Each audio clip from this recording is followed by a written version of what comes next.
Olha, para a gente entender de verdade a relação de uma cidade com a água, às vezes a gente tem que olhar para trás, sabe? Olhar para aquela catástrofe que meio que definiu tudo. E hoje a gente vai mergulhar fundo em um evento que marcou Porto Alegre para sempre, a gigantesca enchente de 1941. Então vamos lá. Entre abril e maio de 1941, Porto Alegre encarou o maior desafio com a água que já tinha visto. Foi um evento que virou a régua, a referência para todas as outras enchentes que viriam depois. Presta atenção nesse número aqui, 4,76 metros. Essa foi a marca que o Guaíba alcançou.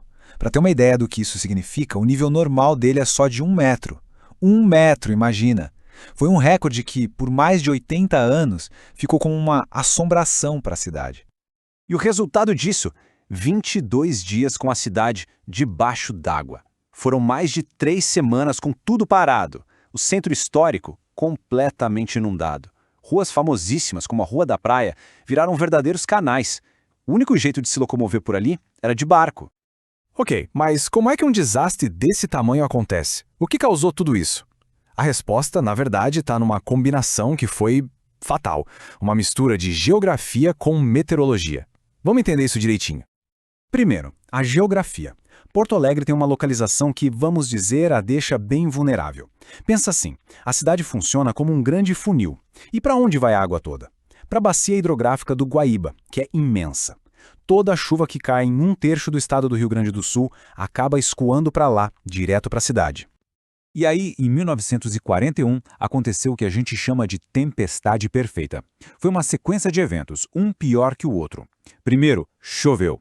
E não foi pouca chuva, foi uma quantidade, assim, absurda, totalmente fora do normal. Segundo, toda essa água foi para onde? No Guaíba, claro.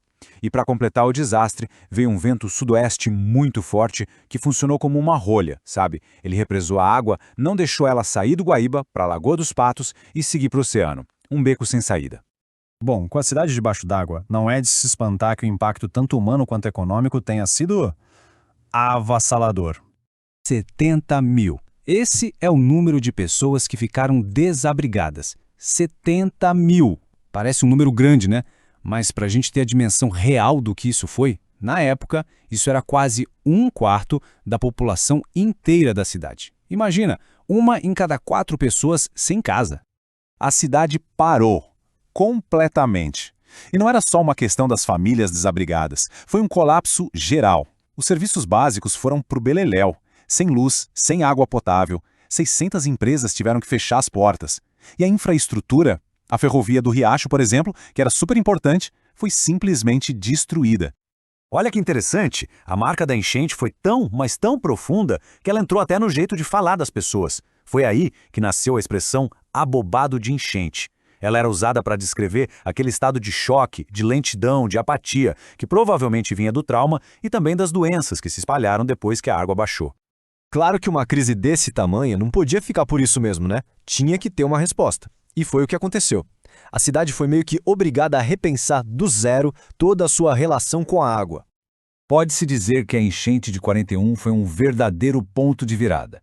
A partir dali, a engenharia virou a principal arma de Porto Alegre para se defender de novas inundações. Foi um nunca mais que ecoou nos projetos que vieram a seguir. E não foi só uma recuperação, não. A cidade se reequipou, quase como se estivesse se preparando para uma guerra contra a água. O resultado mais famoso e visível disso tudo é, claro, o Muro da Mauá, com todo aquele sistema complexo de comportas e drenagem. Mas não foi só ele. A enchente também deu um empurrão, uma urgência para outras obras super importantes, como a canalização do Arroio Dilúvio.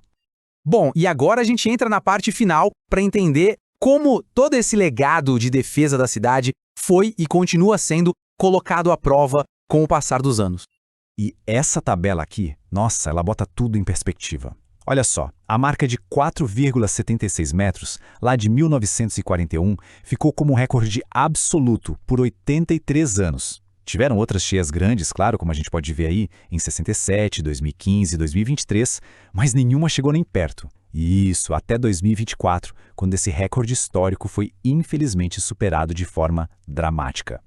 E só para a gente ter uma noção do quão raro foi esse evento de 41, os estudos da época calculavam que uma enchente com essa força toda só deveria acontecer, estatisticamente falando, uma vez a cada 370 anos. Isso mostra não só a força absurda do evento, mas também o tamanho do problemão que a cidade e seus engenheiros tiveram que resolver.